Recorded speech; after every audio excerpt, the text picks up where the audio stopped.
ہمارا کل بھی یہی عقیدہ تھا، آج بھی یہی عقیدہ ہے، اور صبح قیامت تک انشاءاللہ یہی عقیدہ رہے گا کہ حقیقی مددگار صرف اللہ تعالیٰ ہے۔ اللہ کے علاوہ کوئی کسی کی ذرہ برابر بھی مدد نہیں کر سکتا۔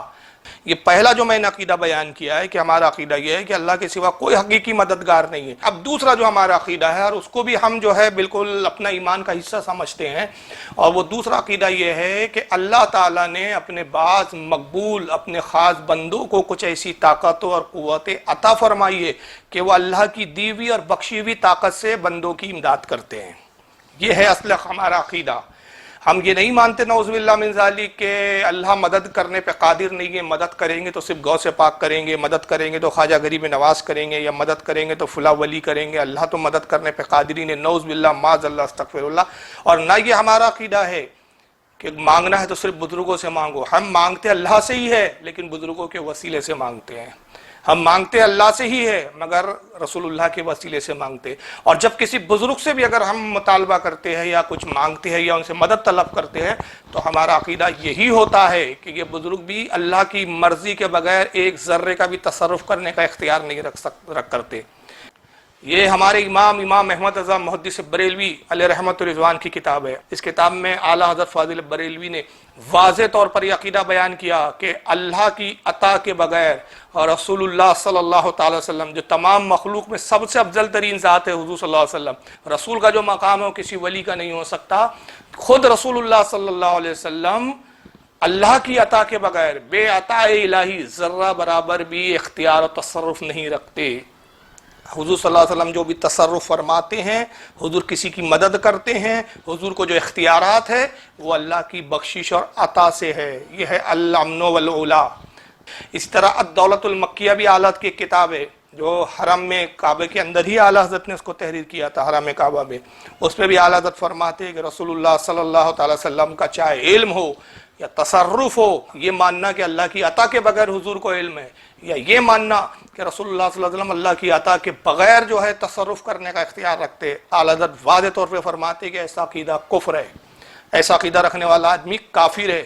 یقیناً ہم مانتے ہیں کہ رسول اللہ صاحب اختیار ہے۔ ہم یہ بھی مانتے ہیں کہ رسول اللہ صلی اللہ علیہ وسلم کو اللہ تعالیٰ نے ما کان و ما یکون کا علم دیا ہے، جو ہو چکا اور جو ہونے والا ہے، مگر یہ سارے علوم اور سارے تصرفات اللہ کی عطا سے ہے۔ اللہ کی عطا کے بغیر حضور صلی اللہ علیہ وسلم ذرہ برابر بھی علم نہیں رکھتے، حضور صلی اللہ علیہ وسلم اللہ کی عطا کے بغیر ذرہ برابر بھی تصرف کرنے کا اختیار نہیں رکھتے۔ آئیے میں آپ کو قرآن عظیم کی ایک دلیل دیتا چلتا ہوں۔ قرآن عظیم کا پارہ نمبر 3 ہے، سورہ آل عمران ہے، آیت نمبر 150 ہے۔ اللہ رب العزت حضرت عیسیٰ علیہ السلام کا جملہ نقل فرماتا ہے، ارشاد ربانی ہے کہ حضرت عیسیٰ کہتے ہیں انی اخلق لکم من الطین کحیات الطیر فانفخ فیہ فیکون طیرا باذن اللہ، کہ حضرت عیسیٰ علیہ السلام کہتے ہیں کہ اے لوگو، میں تمہارے لیے مٹی سے پرند کی مورت بناتا ہوں، یعنی ایک مٹی کا میں پرندہ بناتا ہوں، اور پھر کیا کرتا ہوں، پھر میں اس میں پھونک مارتا ہوں تو وہ فوراً زندہ ہو جاتا ہے، ایک زندہ پرندہ بن جاتا ہے۔ اور حضرت عیسیٰ علیہ السلام آگے پھر فرماتے وَأَبْرِئُ الْأَكْمَحَ وَالْأَبْرَصَ وَأُحْيِي الْمَوْتَى بِإِذْنِ اللَّهِ، حضرت عیسیٰ کہتے ہیں کہ میں شفا دیتا ہوں مادرزاد اندھوں کو، وہ اندھے جو پیدائشی اندھے ہیں، جو ماں پیٹ سے اندھے پیدا ہوئے، حضرت عیسیٰ فرماتے میں ان کو جو ہے شفا دیتا ہوں، میں ان کو شفا بخشتا ہوں، ان کی بینائی ان کی لوٹا دیتا ہوں، ان کی آنکھوں کو روشن کر دیتا ہوں۔ پھر آگے حضرت عیسیٰ علیہ السلام فرماتے ہیں کہ میں کوڑیوں کو اچھا کرتا ہوں، صرف اندھوں کو نہیں بلکہ جو کوڑ کے مریض ہیں ان کو بھی اچھا کرتا ہوں، وَأُحْيِي الْمَوْتَى بِإِذْنِ اللَّهِ، اور جو مردہ ہے ان کو میں زندہ کرتا ہوں، مگر کیسے؟ بِإِذْنِ اللَّهِ، اللہ کے حکم سے، اللہ کی عطا سے۔ اور یہی عقیدہ اہل سنت بریلی مکتب فکر کا ہے کہ انبیاء اگر مردے جلاتے ہیں تو یہ اختیار تو اللہ نے دیا مگر یہ اللہ کی عطا ہے، یہ ان کی ذاتی وہ تصرف نہیں ہے۔ اگر وہ کسی مادرزاد اندھے کو بینا کرتے ہیں تو یہ اللہ کی عطا کردہ طاقت سے کرتے ہیں۔ تو ہمارا بھی تو یہی عقیدہ ہے کہ چاہے کوئی اللہ کا ولی ہو چاہے نبی ہو، اگر ان سے ہم مانگے تو وہ دیتے ضرور ہے مگر اللہ کی عطا سے دیتے ہیں۔ تو یہ عقیدہ ہمارا الحمدللہ قرآن کے عقیدے کے مطابق ہے، قرآن سے ذرہ برابر بھی ہمارا عقیدہ اس کے مخالف نہیں ہے۔ آئیے اب صحیح بخاری سے ایک حدیث دیکھ لیں گے۔ صحیح بخاری اس وقت میرے ہاتھ میں ہے، صحیح بخاری کتاب العلم، باب حفظ العلم، حدیث نمبر 119۔ امام بخاری رحمۃ اللہ علیہ نقل کرتے ہیں عن ابی ہریرہ قال قلت یا رسول اللہ صلی اللہ علیہ وسلم انی اسمع منک حدیثا کثیرا انسا۔ حضرت ابو ہریرہ کہتے ہیں کہ میں نے رسول اللہ صلی اللہ تعالی وسلم سے عرض کیا کہ اللہ کے نبی میں آپ سے بہت زیادہ حدیثیں سنتا ہوں لیکن وہ ساری حدیثیں میں بھول جاتا ہوں،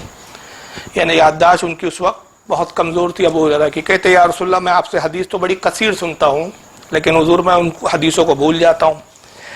قال ابسط رداءک، اللہ کے نبی صلی اللہ علیہ وسلم نے ارشاد فرمایا ابو ہریرہ اپنی چادر کو پھیلاؤ، جو چادر وہ پہنے ہوئے تھے سرکار نے کہا اس چادر کو پھیلا دو۔ فبسطتہ،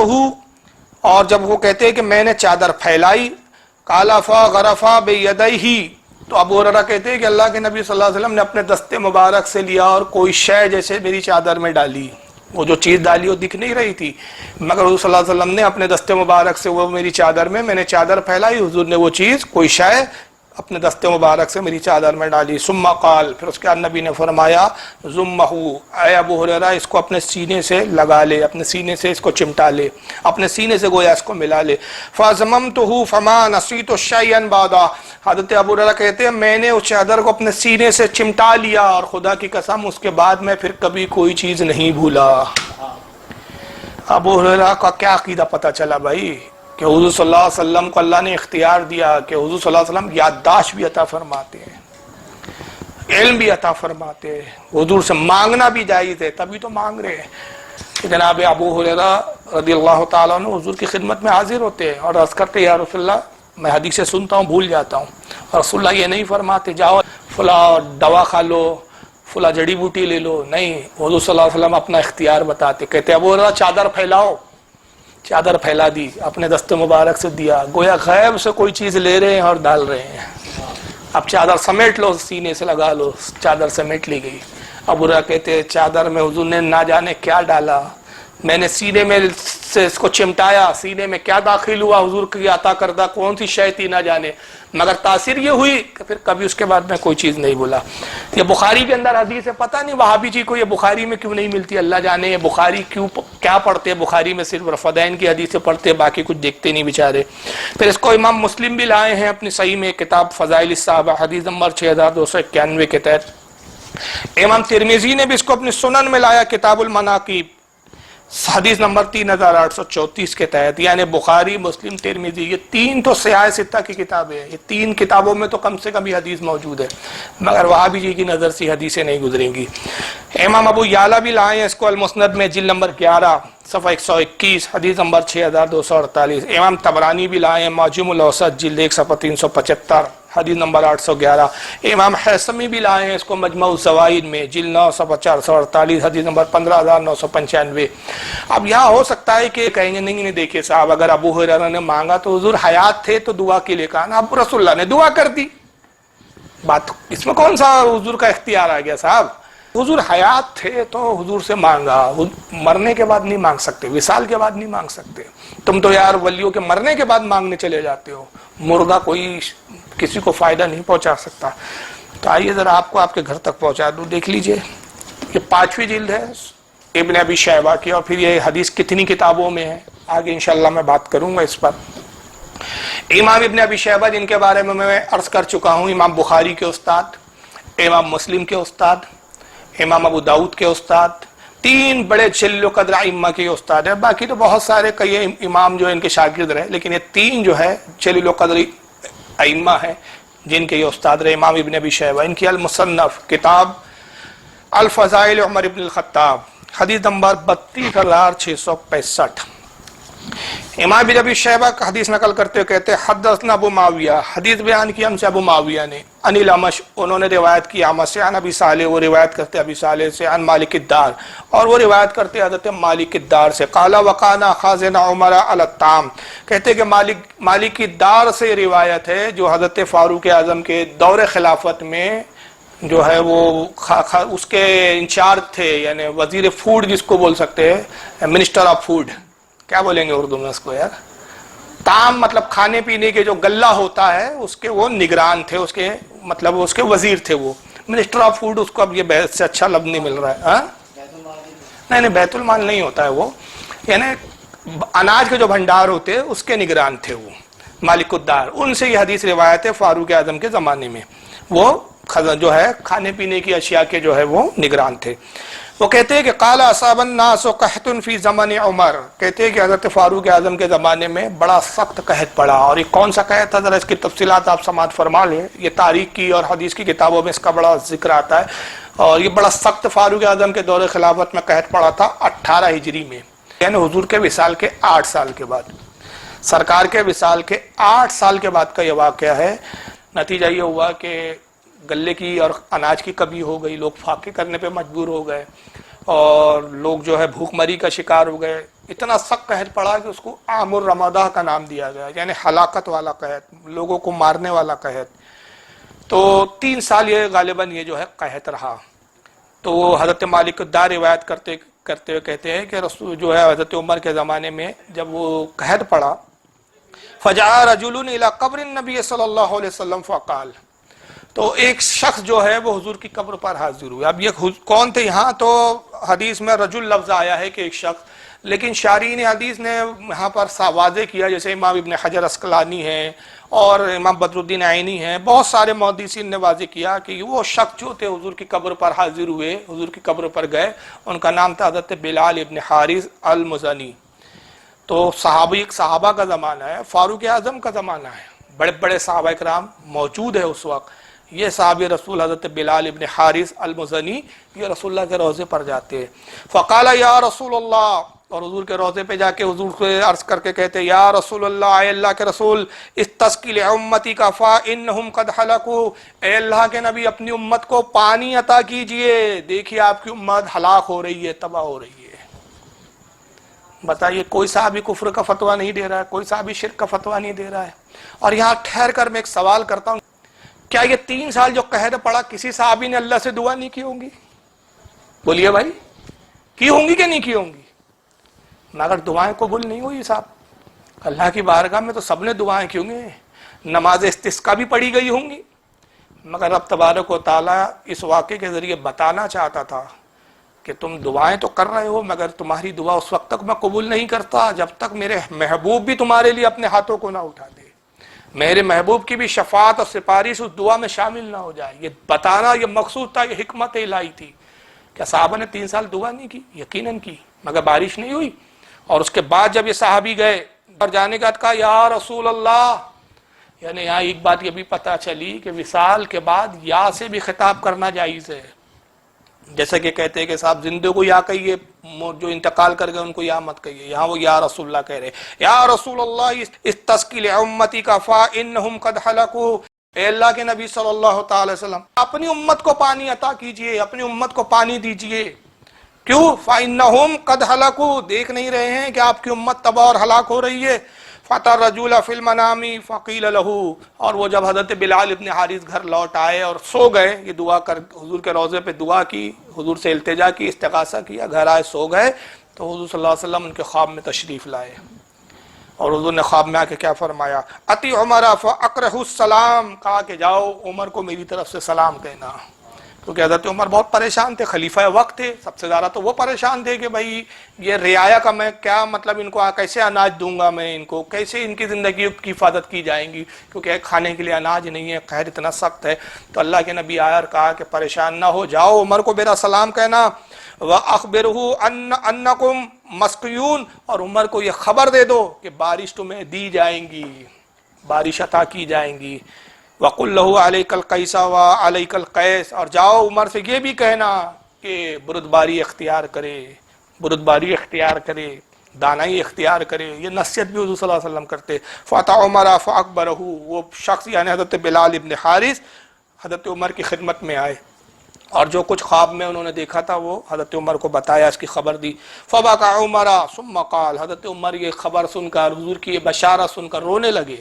ثم قال، پھر اس کے بعد حضرت عمر نے کہا یا ربی لا علو الا ما عززت عنہ، اے پروردگار عالم بے شک تو جانتا ہے کہ میں کوتاہی نہیں کرتا مگر وہ کہ جہاں میں عاجز ہوں، جہاں میرا بس نہ چلے، ورنہ میں اپنی طرف سے تو کوئی کوتاہی نہیں کرتا۔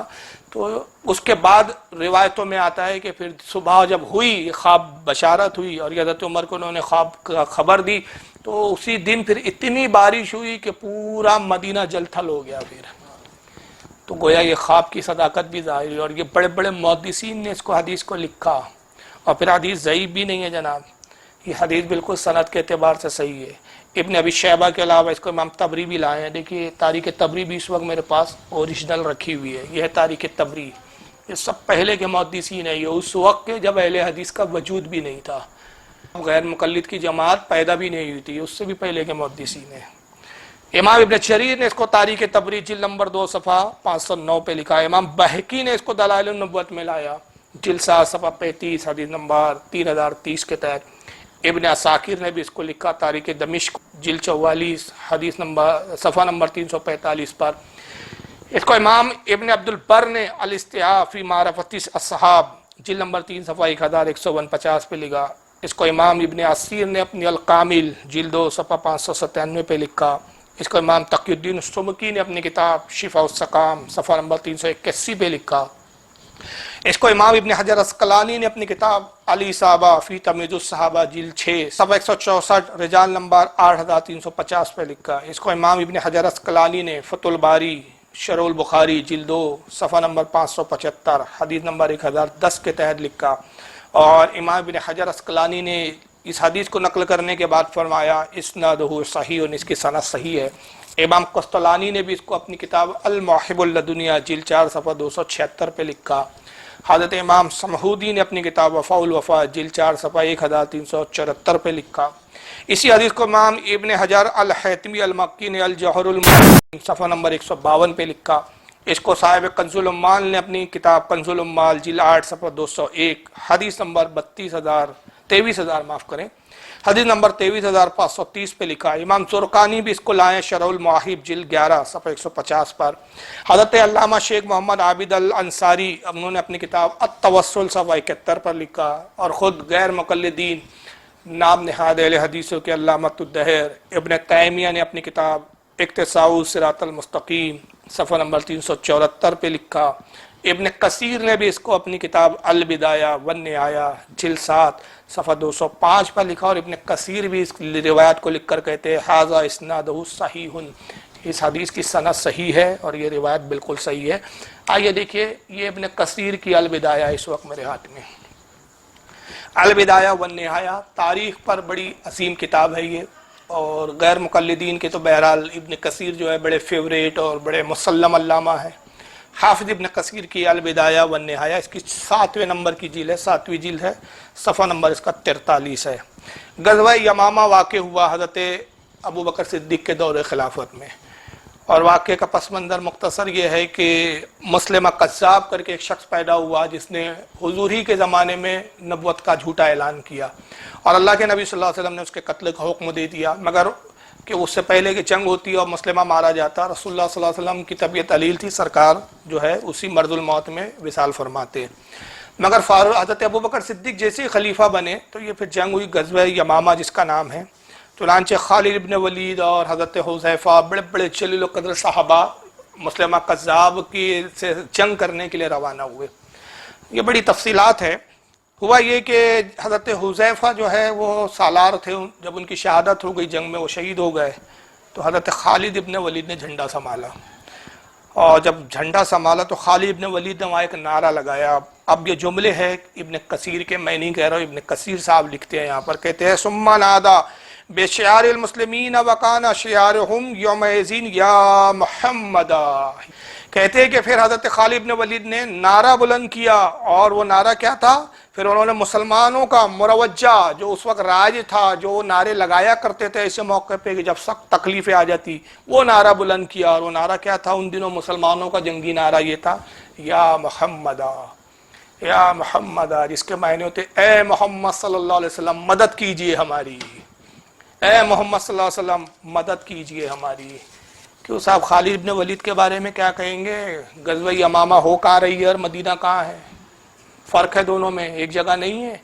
حضور کا وصال ہو چکا ہے، وصال نبی کے بعد وہ حضور کو مدد کے لیے پکار رہے ہیں، اور ابن کثیر کے الفاظ ہے کہ یہ شعار تھا صحابہ کا، یہ دستور بن چکا تھا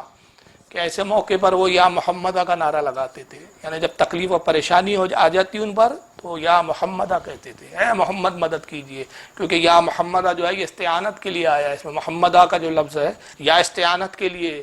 عرف ندا ہے اس کے اندر، پکار رہے ہیں یا محمدہ یا محمدہ، اور اس میں جو ہا ہے وہ استعانت کے لیے آتا ہے، تو اس کا مطلب یہی ہوتا ہے اے محمد صلی اللہ تعالی وسلم مدد کیجئے ہماری، مدد کیجئے ہماری۔ اور پھر اس کو حافظ ابن جریر طبری نے بھی اس کو اپنی تاریخ طبری میں لکھا، جیسا کہ یہ اس وقت موجود بھی ہے میرے پاس، جلد نمبر اس کی 2 ہے، جلد 2 صفحہ 281 پر ابن طبری نے بھی لکھا ہے اس کو، امام ابن جریر طبری نے۔ ابن الاسیر نے بھی اس کو اپنی الکامل میں جلد 2 صفحہ 221 پر لکھا ہے۔ اور آئیے کتاب میں اور دکھاتا چلوں۔